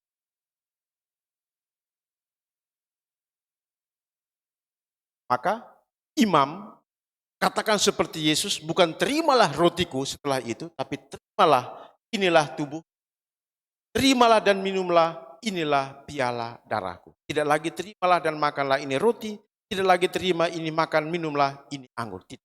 Sudah berubah menjadi dan darah Kristus. Bagaimana menjelaskan roti yang rasanya tetap, anggur yang rasanya tetap, bentuknya sama, sekarang kok bisa menjadi tubuh dan darah Kristus? Bagaimana bisa menjelaskannya? Teologi yang namanya transubstansiasi. Transubstansiasi. Ini diputuskan di Konsili Lateran dari kata-kata Yesus sendiri. Trans itu artinya berpindah atau berubah, substansi itu hakikatnya. Jadi transubstansiasi itu artinya bentuk dan rasa roti anggur tetap, tetapi hakikatnya intinya sudah berubah menjadi dan darah Kristus. Bagaimana menjelaskannya dengan contoh yang sederhana? Ini kertas. Oke? Kertas putih ini, kalau saya buang, ada yang mau angkat? Ada? Paling tidak. Tidak ada guna. Kertas. Ini bahannya kertas. Kalau saya buang, angkat enggak? Angkat, ya. Sama-sama kertas, tapi kertas yang ini sekarang nilainya luar biasa berharga karena sudah jadi uang. Roti rasanya tetap roti, anggur rasanya tetap anggur, tapi intinya sudah berubah. Tidak lagi roti, tidak lagi anggur, tapi sudah menjadi dan darah. Bahannya tetap, tapi intinya sudah. Dan kita percaya, ya, itu dari kata-kata Yesus sendiri ya, pada malam perjamuan malam terakhir. Yesus tidak bilang, terimalah dan makanlah, ini rotiku. Enggak. Terimalah dan makanlah, inilah tubuh. Dia tidak katakan, terimalah dan minumlah, ini anggurku, tapi terimalah dan minumlah, inilah darahku. Setelah melalui permohonan atas Roh Kudus, ada perubahan tekad. Rasa tetap, bentuk tetap, tapi hakikatnya sudah berubah, sudah menjadi tubuh dan darah Kristus. Sekarang kata-kata institusi. Apa maksudnya? Kata-kata ini adalah kata-kata Yesus sendiri yang diulangi oleh imam atau pemimpin para ekaristi dalam misa. Persis seperti yang dikatakan Yesus kepada terhadap piala, ya. Ketika dia diserahkan untuk menanggung sengsara dengan rela dari Korintus, dia mengambil roti dan sambil mengucap syukur dia memecah-mecahkan, lalu memberikannya kepada murid-muridnya seraya berkata, terimalah dan makanlah kamu semua. Inilah tubuhku yang diserahkan bagimu. Beberapa teman imam, awal-awal mereka sangat tidak nyaman dengan kata kamu semua. Apa sih?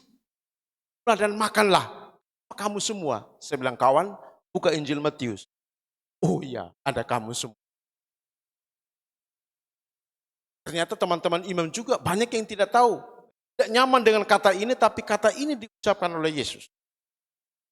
Kata institusi untuk anggur, demikian pula sesudah perjamuan dia mengambil piala, sekali lagi dia mengucap syukur kepadamu, memberikannya kepada murid-muridnya seraya berkata, terimalah dan minumlah kamu semua, inilah piala darahku, darah perjanjian baru dan kekal, yang ditumpahkan bagimu dan bagi semua orang demi pengampunan dosa.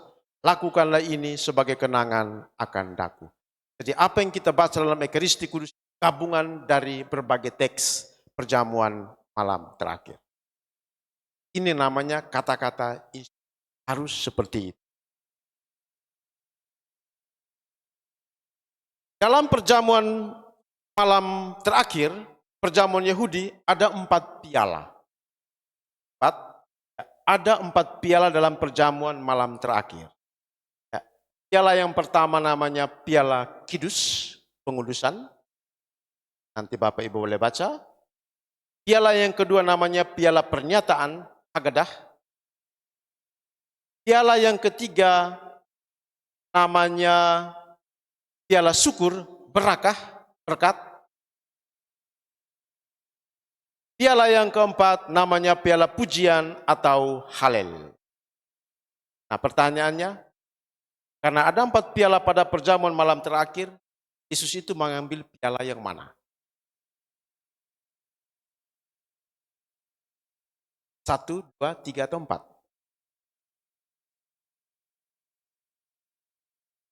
Demikian juga dibuatnya dengan cawan sesudah makan. Dia berkata, cawan ini adalah perjanjian baru oleh darahku yang ditumpahkan bagi kamu. Sesudah makan.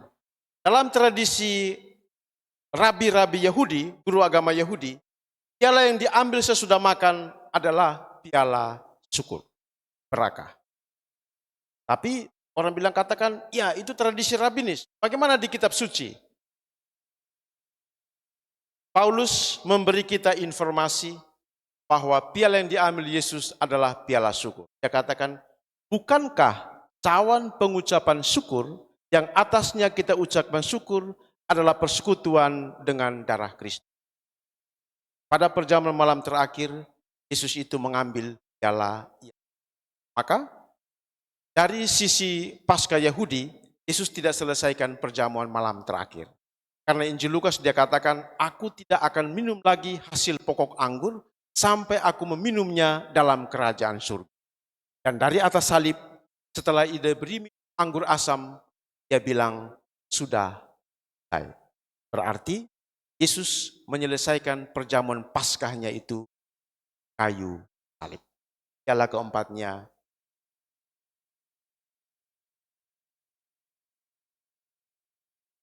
sekarang Bapak kami. Kita masih punya berapa menit lagi.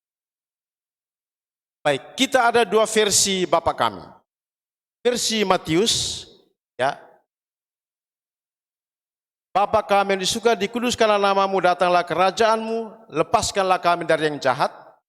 Di kitab suci kita ada dalam kurung, karena engkaulah yang mempunyai kerajaan dan kuasa sampai selama-lamanya.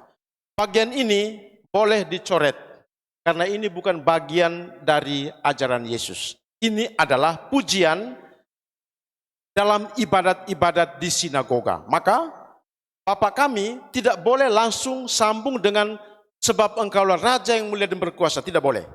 Harus ada doksologi karena bagian ini tidak diajarkan oleh Yesus. Bagian ini juga tidak diajarkan tetapi ditambahkan oleh Matius. Karena dalam komunitas itu banyak orang yang tidak mengampuni. Maka Matius tambahkan ini ya. Jadi Yesus stop di sini. Oke. Lukas kita memiliki doa Bapa kami ini. Nah, sekarang ini, Bapak Ibu. Imam bilang, atas petunjuk penyelamat kita dan menurut ajaran ilahi, maka beranilah kita berdoa. Kenapa berani dan bukan marilah? Mengapa mari kita berdoa dan bukan mari kita bernyanyi? Pernah sadar ini enggak? Maka beranilah kita berdoa. Lebih enakan, maka marilah kita berdoa. Kenapa pakai kata beranilah? Kenapa tidak marilah? Kenapa berdoa bukan bernyanyi? Mari kita lihat. Beranilah kita berdoa digunakan sebagai kalimat pembuka karena doa ini langsung disambung dengan Bapa kami. Maka beranilah kita berdoa, Bapa kami yang ada di surga. Kenapa ini? Orang Yahudi tidak pernah dan tidak berani memanggil Yahweh itu sebagai Bapa. Karena Yesus, kita itu berani memanggil Allah sebagai Aba dan Bapa. Orang Yahudi takut memanggil Allah itu sebagai Bapa. Kita berani karena Yesus. Maka yang dipakai, beranilah kita berdoa. Yang berikut, kenapa bukan kita bernyanyi, tapi berdoa sesuai dengan teks kitab suci. Karena Yesus bilang, karena itu berdoalah. Karena itu apabila kamu berdoa. Jadi kalau imamnya tetap, maka beranilah kita berdoa, Bapak Ibu nyanyi. Karena doa itu bisa dalam bentuk ucapan, bisa juga dalam bentuk nyanyian seperti Mazmur.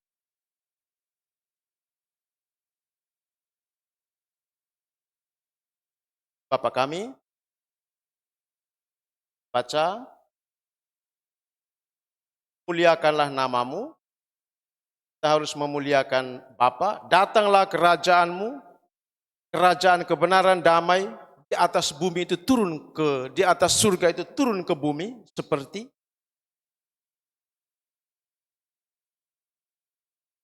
jadilah kehendakmu di atas bumi seperti dalam surga. Tuhan Yesus mengajar kita untuk berdoa tidak paksakan kehendak.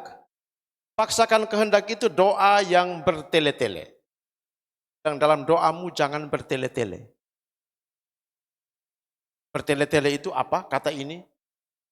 Dukun yang memakai kata-kata mistis yang tidak jelas. Ya paksa Allah. Itu bertele-tele. Doa salamera itu bertele-tele? Tidak. Justru doamu, ya Bapa kabulkanlah doa kami, ya Tuhan kabulkanlah doa kami. Engkau tahu itu bertele-tele. Tapi doa salamera atau doa yang panjang tapi jelas itu bukan doa yang nanti dibaca sendiri. Ini dia yang sering ditanya. Kenapa orang Katolik mengganti berilah kami makanan secukupnya diganti dengan berilah kami rezeki? Sering teman-teman kita Protestan menyerang kita di sini.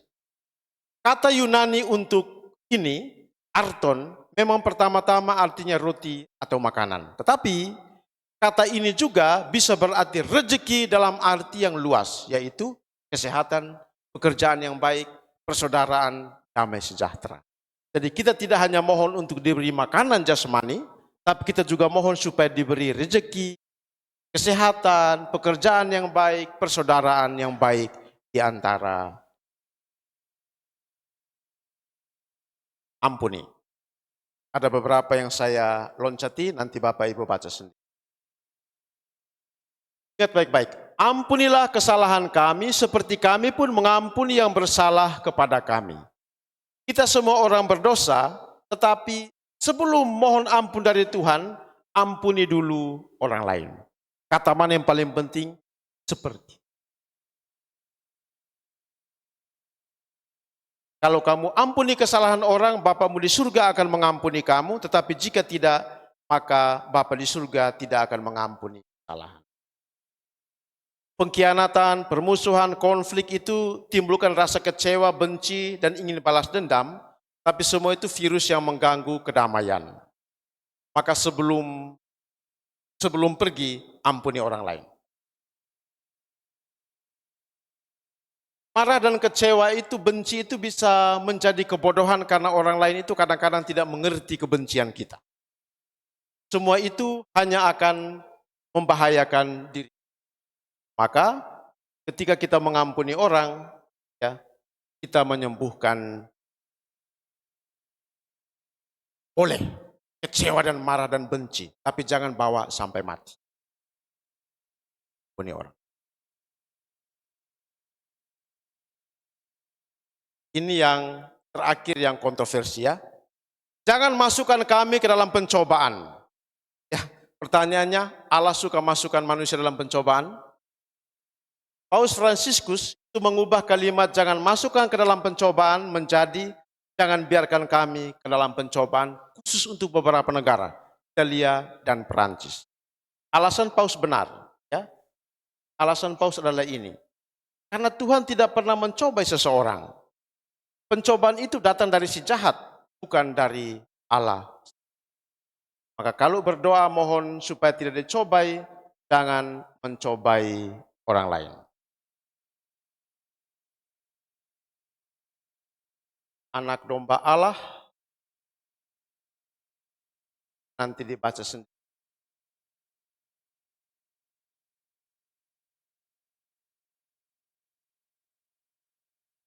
Lewati.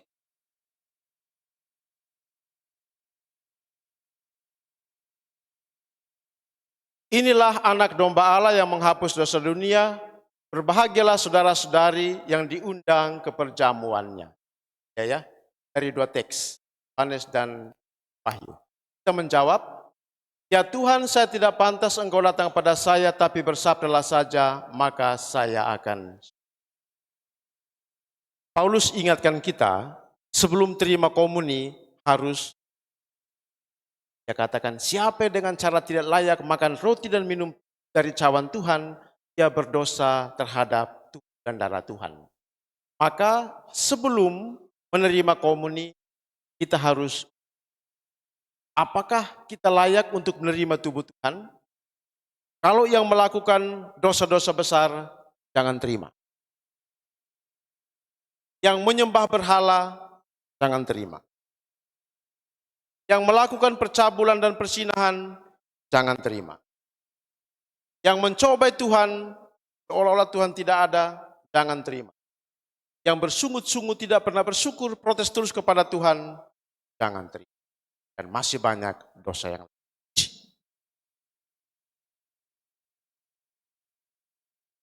Ya, Paulus bilang, karena itu hendaklah tiap-tiap orang menguji dirinya dan baru sudah dia makan dan minum dari cawan.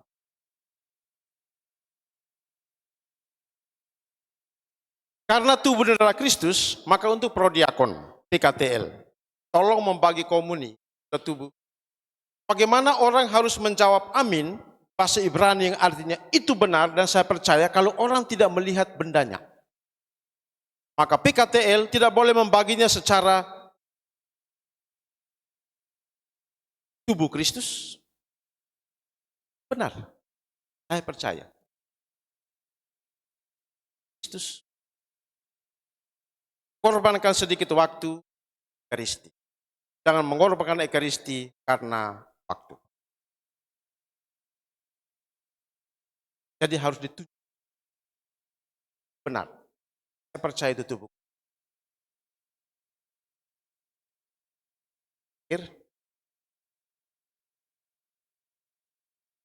Berkat untuk kami para imam. Sekali lagi, semoga Allah yang Maha Kuasa memberkati saudara-saudari. Tidak, semoga kita diberkati. Karena imam itu perantara Allah dan manusia, dia tidak termasuk kita, maka berkatnya adalah semoga Allah yang di sana memberkati saudara-saudara yang di bawah melalui saya yang penggunaan kata kita tidak tepat. Pengutusan. Yang benar itu pulanglah atau pergilah. Pergilah, bukan pulanglah. Karena apa? Tuhan Allah dalam kitab suci, baik perjanjian lama maupun perjanjian baru, kalau mengutus orang tidak pernah bilang pulanglah, tapi pergilah. Kalau pulang itu tidak ada makna dalam kitab suci. Ya, Tuhan utus siapapun nabi, pergilah. Kita diutus dalam nama Tuhan untuk mewartakan Injil. Kita diutus untuk menjadi roti hidup yang dipecah-pecah kepada sesama setelah kita pulang dari gereja. Maka Ekaristi itu harus ada kaitan dengan perutusan. Ekaristi dalam kehidupan sehari-hari itu satu paket. Ekaristi adalah sumber perjumpaan kita dengan Allah, menemukan perwujudan yang nyata dalam kehidupan sehari-hari. Dengan demikian, Ekaristi itu adalah sakramen kehidupan sehari-hari.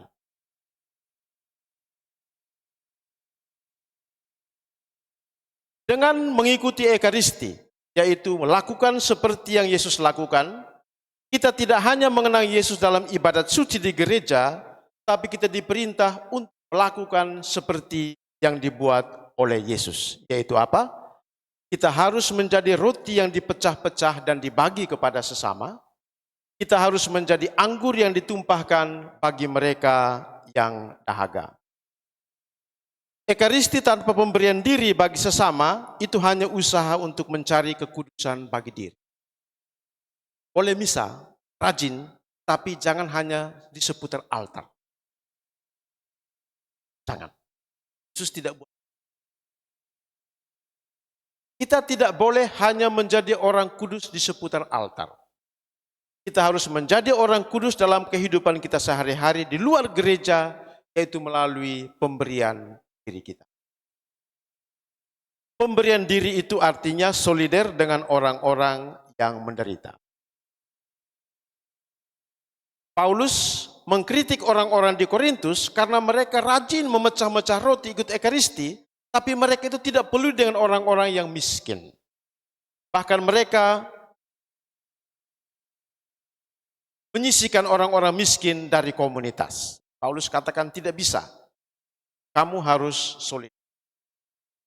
Secara khusus untuk para imam, Bapak Ibu juga bisa memasukkan kata-kata di sini ya dari kardinal yang sangat terkenal dalam bukunya ini, saya miliki, dia bilang begini. Ketika imam mengucapkan kata-kata inilah tubuhku dan inilah darahku dalam pribadi Kristus, dia harus meneladani secara pribadi perbuatan Yesus. Hidupnya seluruhnya harus dipersembahkan kepada Allah dan kepada orang lain. Dia harus menjadikan dirinya persembahan bagi Allah dan orang lain. Dia harus menghidupi dan melakukan apa yang ia katakan dan menjadi apa yang ia lakukan. Ini penting.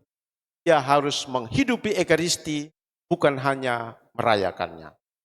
Dia harus menghidupi Ekaristi dalam solidaritas dengan umat di parokinya dan di seluruh dunia dengan orang-orang yang berbeban berat dan memikul salib. Kalimat yang baik. Kita harus menghidupi Ekaristi, bukan hanya merayakan. Pulang dari gereja, kita tidak boleh tutup mata terhadap orang-orang yang susah. Kita harus bantu. Banyak. Orang yang mengasihi Tuhan dalam Ekaristi harus solider dengan sesama yang menderita. Kasih kepada Tuhan dalam Ekaristi tanpa solidaritas dengan sesama yang menderita, Paulus katakan seperti gong yang berkumandang dan simbal yang gong itu di gereja, kalau mau ada bunyi harus kosong lubang belakangnya. Tapi kalau Bapak Ibu sumbat bagian belakangnya itu dengan kain, tidak akan bunyi. Kasih ya Lalu tanpa perbuatan itu hanya kata-kata kosong yang bunyinya nyaring tetapi tidak ada isinya. Terima kasih.